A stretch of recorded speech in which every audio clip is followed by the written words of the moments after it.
जय हिंद दोस्तों। मैं मनीष कुमार शर्मा भारत कोचिंग सेंटर बिजनौर की तरफ से एक बार फिर से आपके सामने आया हूं। देखिए, हम लोगों ने अपना जो एक सीरीज शुरू की थी जिसमें हम लोग भारतीय संविधान एवं राज्य व्यवस्था को जानने की कोशिश कर रहे थे या उसको समझने की कोशिश कर रहे थे। इस दौरान हम लोगों ने अभी तक अपना एक लेक्चर कंप्लीट कर लिया है। आप लोगों ने अगर नहीं देखा है तो आप जा कर के उसको देख लीजिए। आज हम उससे थोड़ा आगे बढ़ने का प्रयास कर रहे हैं। देखिए, हम लोगों ने लास्ट लेक्चर में समझा था कि भारत का संविधान क्या है उसके बारे में थोड़ी सी जानकारी ली थी और संविधान के अंदर आने वाले कुछ शब्द या कुछ विधियों के बारे में जानकारी ली थी, क्योंकि मैंने आपको बताया था संविधान जो है वो नियमों और कानूनों का एक संग्रह है या एक किताब आप कह सकते हैं। आज हम उस पर और भी अच्छे से चर्चा करेंगे। तो फिर हमने उसके अंदर कई प्रकार की विधियों की बात की थी। जैसे आप लोग जब किताब पढ़ते हैं तो वहाँ पे आपको मिलता है कि संवैधानिक विधियाँ क्या होती हैं, सांविधिक विधियाँ क्या होती हैं, पूर्व संवैधानिक क्या होता है, और एक शब्द हम लोगों ने वहाँ पे जिक्र किया था, इसका नाम था संविधानेतर। तो ये सारे जो शब्द हैं इनका मतलब क्या होता है, ठीक है, संविधान में इनकी क्या ज़रूरत है या क्या महत्ता है, वो सारी चीज़ें मैंने आपको बताई थी। आज हम उससे थोड़ा और आगे लेकर के चलते हैं आप लोगों को, जिसमें कुछ और बेसिक शब्द हैं जो समझना हमारे लिए बहुत ज़्यादा ज़रूरी है। पहली बात तो हम लोग बात करेंगे संविधान और राज्य व्यवस्था की। उसके अलावा आज हम समझेंगे सरकार और शासन के बीच के अंतर को, सरकार क्या होती है, शासन क्या होता है। उसके अलावा हम लोग समझेंगे एक शब्द है राज्य और एक शब्द है राष्ट्र, जिसको लेकर के सबसे ज़्यादा कन्फ्यूज़न हमारे दिमाग में बनता है उसके बारे में। तो ये सारी चीज़ें हम लोग देखते हुए फाइनली संविधान और संविधानवाद को आज देखेंगे। तो ये सारे शब्द हमारे लिए बहुत ही कीमती होते हैं। कई बार इन पे आधारित सवाल पूछ लिए जाते हैं जिनको लेकर के बच्चे जो हैं बहुत ज़्यादा कंफ्यूज हो जाते हैं। कारण वही है कि वो सीधा सीधा पॉलिटी का मतलब समझ लेते हैं आर्टिकल। तो आर्टिकल ही पॉलिटी या संविधान नहीं होता, उसके अलावा बहुत सी चीज़ों को भी आपको समझना होता है।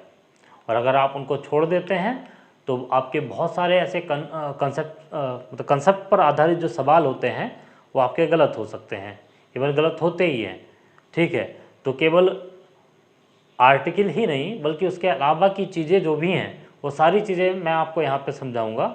ठीक है, चलिए तो आज देखते हैं हम लोग। सबसे पहले हम लोग संविधान और राज्य व्यवस्था को के अंतर को समझते हैं।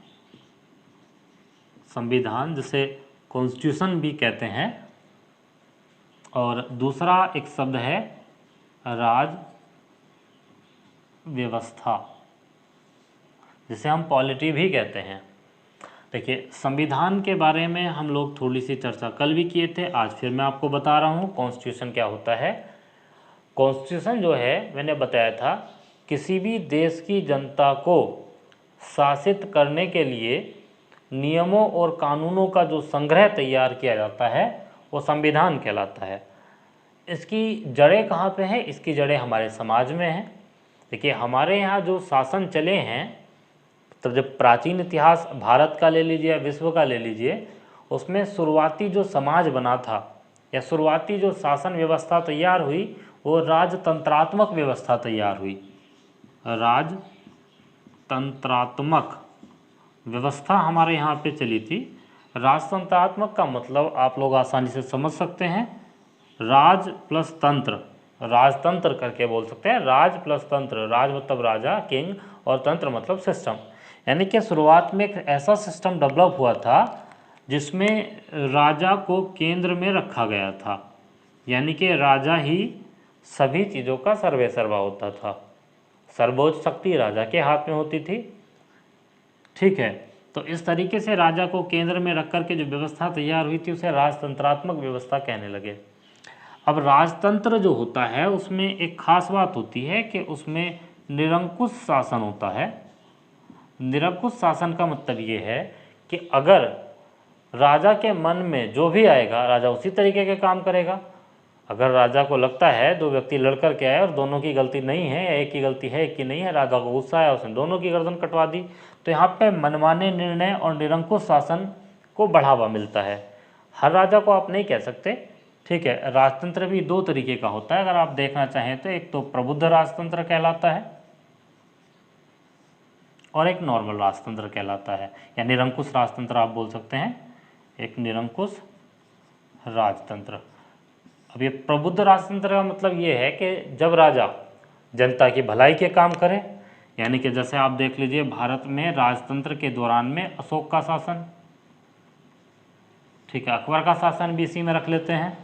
जबकि निरंकुश राजतंत्र में अगर आप देखें तो औरंगजेब का शासन, और भी ऐसे बहुत सारे राजा हुए हैं जिन्होंने कट्टरतापूर्ण शासन किए हैं, तो ये निरंकुश राजतंत्र का एग्जाम्पल है। तो अब इन व्यवस्थाओं से तंग आकर के जनता ने व्यवस्था को जैसे जैसे समाज बदलेगा वैसे वैसे व्यवस्था भी बदलेगी, ठीक है। तो जनता ने राजतंत्र के ऑप्शंस में एक और तंत्र को विकसित किया जिसका नाम है लोकतंत्र। लोक मतलब पब्लिक, तंत्र मतलब सिस्टम। ऐसा सिस्टम जो पब्लिक ने बनाया हो उसे हम क्या कहते हैं? लोकतंत्र कहते हैं। अब लोकतंत्र की जड़ें अगर आप देखें तो लोकतंत्र की जड़ें भारत में बहुत पहले से हैं। यूरोप वाले या अमेरिका वाले भले ही लोकतंत्र में स्वरूप आज के वर्तमान स्वरूप में कहते हो कि हम लोग पहले लोकतंत्र आए, पर अगर प्राचीन भारत में आप देखें तो लोकतंत्र हमारे यहाँ बहुत पहले से विद्यमान था। आप महाजनपद काल को पढ़ेंगे हिस्ट्री में तो वहाँ पे दो ऐसे महाजनपद थे, ठीक है, एक तो बज्जी और एक मल, जो कुछ न कुछ लोकतंत्र की अवधारणा पर आधारित थे। वहाँ राजाओं की एक टीम काम करती थी, एक ग्रुप काम करता था, तो वो लोकतंत्र का पहला उदाहरण भारत में माना जा सकता है। तो डेमोक्रेसी यानी कि लोकतंत्र, ऐसा तंत्र जहाँ पब्लिक सर्वे सर्वा हो, जनता ही राजा चुने, व्यक्ति जो चुना गया है वो जनता के बीच का हो और वो जनता के कल्याण के ही काम करे, तो ऐसा सिस्टम लोकतंत्र कहलाता है, ठीक है। हालांकि लोकतंत्र में भी कई सारी बातें आती हैं, चलिए जब जिक्र आया है तो समझा देता हूँ। पूर्ण लोकतंत्र दुनिया के किसी भी देश में आपको नहीं मिलेगा, ना भारत में है ना अमेरिका में है। एक हद तक आपको लोकतंत्र मिल सकता है। लोकतंत्र में तीन बातों को शामिल किया जाता है। अगर आपको कहीं लोकतंत्र देखना है तो आप देखिए, पहला तो होता है लोकतांत्रिक शासन,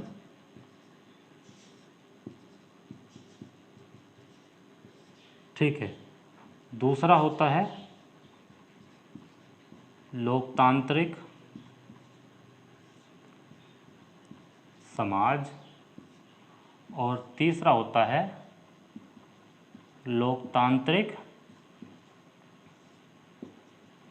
अर्थव्यवस्था। लोकतांत्रिक शासन, लोकतांत्रिक समाज और लोकतांत्रिक अर्थव्यवस्था। पहली बात लोकतांत्रिक शासन की हम लोग कर लेते हैं। अब लोकतांत्रिक शासन में आप किसको शामिल करते हैं? ऐसी व्यवस्था जहां सरकार जनता के द्वारा चुनी गई हो, ऐसी व्यवस्था जहां सरकार जनता द्वारा निर्वाचित हो, यहाँ आप बोल सकते हैं कि ये लोकतांत्रिक शासन है। सरकार जनता द्वारा निर्वाचित हो, या आप कह सकते हैं बहुमत की सरकार हो।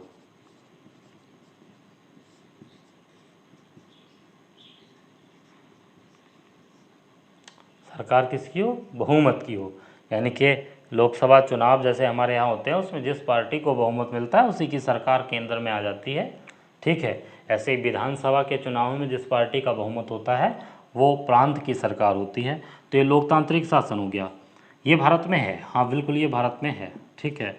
लोकतांत्रिक समाज, लोकतांत्रिक समाज का मतलब होता है एक ऐसा समाज जो धर्म, जाति, लिंग आदि के आधार पर बटा हुआ ना हो, वो कहलाएगा लोकतांत्रिक समाज। दोबारा सुनिए, ऐसा समाज जो धर्म, जाति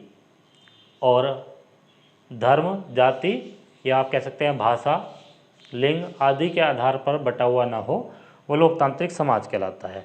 और भारत में ऐसा नहीं है। ठीक है, भारत का समाज जो है वो धर्म जाति के आधार पर बटा हुआ है।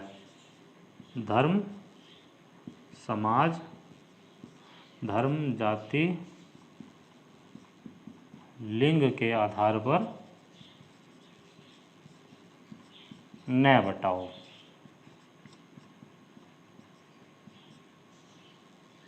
ठीक है, तो भारत में क्या है, भारत में नहीं है ये ऐसा, भारत में ऐसा नहीं है। यानी कि आप कह सकते हैं भारत का समाज जो है लोकतांत्रिक समाज नहीं है। फिर लोकतांत्रिक अर्थव्यवस्था, लोकतांत्रिक अर्थव्यवस्था की बात अगर आप देखें तो इसमें ये आता है कि संपत्ति पे सभी लोगों का बराबरी का अधिकार।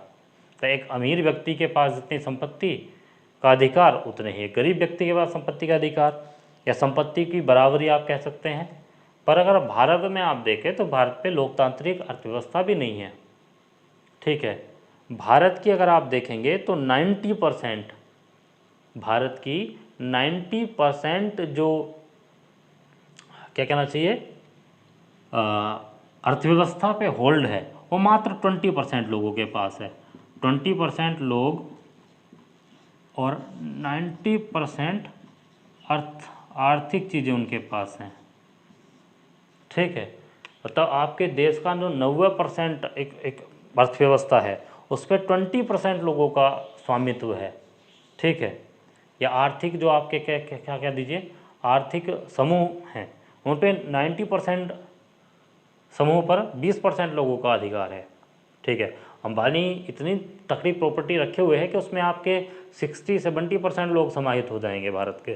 ठीक है, तो यही कह रहा है कि आपकी 90% प्रॉपर्टी पर 20% लोगों का अधिकार है, तो ये आर्थिक अर्थव्यवस्था भी नहीं कहलाएगी, सॉरी लोकतांत्रिक अर्थव्यवस्था भी नहीं कहलाएगी। यानी कि भारत में पूर्ण लोकतंत्र नहीं है। अभी हमें बहुत दूर तक जाना है और उसी के प्रयास में लगातार करते रहते हैं। क्लियर है? तो ये तो लोकतंत्र की बात समझ आई। वापस हम लौटते हैं अपने पुराने टॉपिक की तरफ। हम लोग संविधान की बात कर रहे थे। तो संविधान में मैंने आपको बताया था कि संविधान किसी देश की जनता को शासित करने के लिए तैयार किया गया दस्तावेज कहलाता है। अब ये दस्तावेज जो है अलग अलग जगह पर अलग अलग समय में तैयार किया गया है। भारत सबसे पहले जो संविधान था वो तैयार किया था किसने? संविधान भी दो तरीके का होता है, लिखित संविधान। पहले लिखित संविधान की बात कर लेते हैं। ठीक है, सबसे पहला लिखित संविधान यूएसए देश का है, ये पहला लिखित संविधान है। उसके बाद अगर आप देखें एशिया का पहला है जापान देश, ये एशिया का पहला लिखित संविधान है। और यूरोप का पहला है नीदरलैंड देश, ये यूरोप का पहला है। और सबसे बड़ा संविधान भारत का संविधान, ये सबसे बड़ा है। इसमें कुल 395 आर्टिकल हैं। ठीक है, 395 अनुच्छेद, शुरुआत में 22 भाग थे, आज भी 22 हैं। गणना की दृष्टि से वो 25 पहुँच गए हैं। 23वें नंबर का भाग तो हम पढ़ते नहीं हैं। 22 की आखिरी संख्या, भाग की आखिरी संख्या 22 ही है, बट उनके बीच के ABCD गिन ले तो गिनती के हिसाब से वो 25 बैठ जाते हैं। उसके अलावा भाग पहले 8 थे, सॉरी 22 भाग हो गए। संविधान में 395 अनुच्छेद थे, 396 नंबर का अनुच्छेद नहीं पढ़ते हैं, पर गिनती के हिसाब से अगर आप ABCD गिने तो वो 450 के आसपास बैठ जाते हैं। ऐसी मूल संविधान में 22 भाग थे, पर गिनती के हिसाब से देखें तो वो 25 बैठ जाते हैं। ठीक है, फिर आती है अनुसूचियाँ। तो संविधान के अंदर शुरुआत में 8 थी, अब वो बढ़ कर के 12 तक पहुँच गई हैं, तो उनको 12 की 12 आपको पढ़ने को आता है। ठीक है, तो ये तो रहे आपके संविधान। विश्व के सबसे बड़ा भारत का, लिखित पहला अमेरिका का। अलिखित संविधान की अगर आप बात करेंगे तो वो भी आपको बता देता हूँ।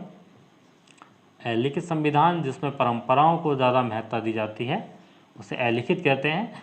दो ही देश इस पर आधारित हैं, एक तो ब्रिटेन का संविधान और एक इजराइल देश का संविधान। इनको आप याद रखिए, ब्रिटेन और इजराइल जो है वो परंपरागत संविधान की श्रेणी में आते हैं। ठीक है। इज़राइल पे आप लोग ज़रूर ध्यान रखिए, इज़राइल आजकल करंट के मुद्दों में काफ़ी है।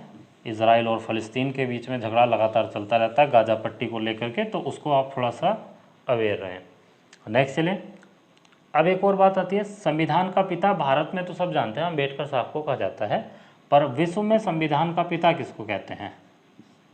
विश्व में संविधान का पिता, तो ये अमेरिका के एक राष्ट्रपति हुए हैं, नाम है जेम्स मेडिसन। तो उनके ज़माने में ही वहाँ पे संविधान लिखा गया था, तो उन्हीं को हम लोग क्या बोल देते हैं?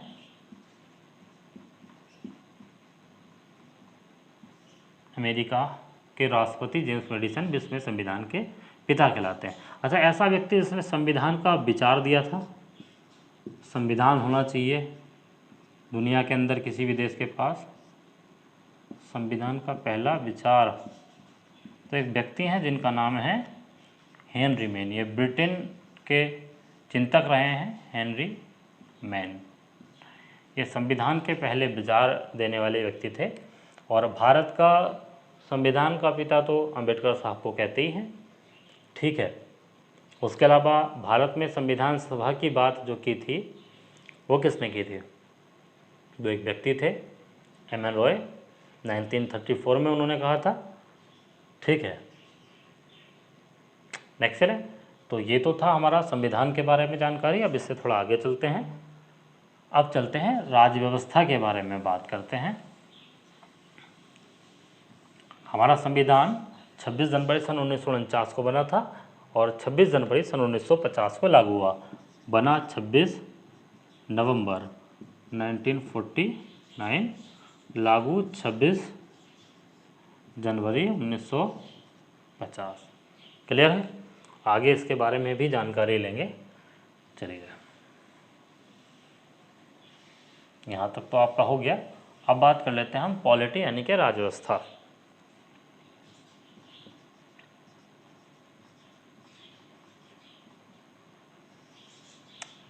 देखिए, संविधान 1950 में आपका बना था।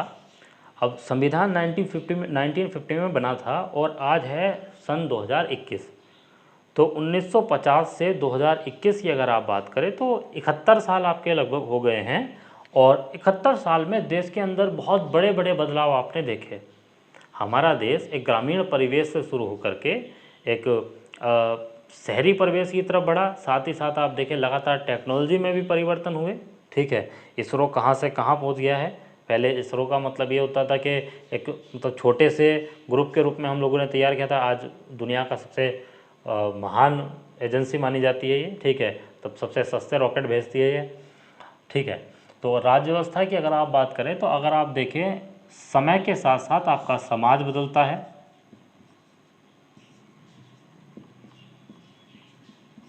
और अगर आप देखिए समाज अगर आपका बदल रहा है तो समाज के साथ साथ आपकी अर्थव्यवस्था भी बदल रही है। 1950 की अर्थव्यवस्था और सन 2021 की अर्थव्यवस्था में कुछ तो अंतर है, तो आपकी अर्थव्यवस्था भी बदलेगी।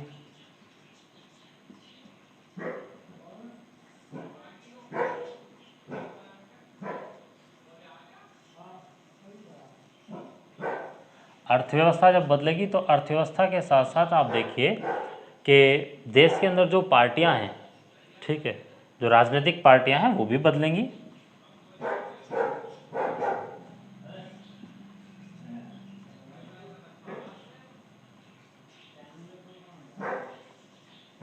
और पार्टियां जब बदलेंगी तो सीधी सी बात है कि संविधान में भी परिवर्तन होगा, यानी कि